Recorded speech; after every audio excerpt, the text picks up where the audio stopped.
অসম্ভব ভালো লাগছে, মানে আমি এটা বলে বোঝাতে পারবো না। এতদিন থেকে যে একটা আমেজ, মানে আমি তো হলে থাকি, তো প্রতিদিন এত সুন্দর সবাই আসতেছে, কথা বলতেছে, তো আমার এত মজা আমি জীবনও পাইনি। আমার ইউনিভার্সিটিতে ওঠার পর থেকে এত আনন্দ আমি কখনো পাইনি, মানে অনেক ভালো লেগেছে। সব দিক থেকে বিবেচনা করা উচিত, আমি একা বললে তো হবে না। যেমন প্রথম সমস্যা হচ্ছে আবাসন সমস্যা আমাদের।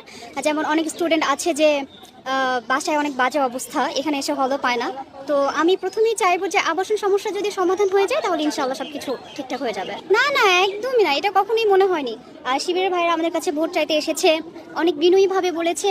সব মিলিয়ে আমার সব থেকে যেটা ভালো লেগেছে ওদের আচরণটা, মানে খুব সুন্দর মতো বলেছে যে আপু, মানে ওনাদের যে কথা বলার ধরনটা, এইটাই আমাকে সব থেকে বেশি মুগ্ধ করেছে।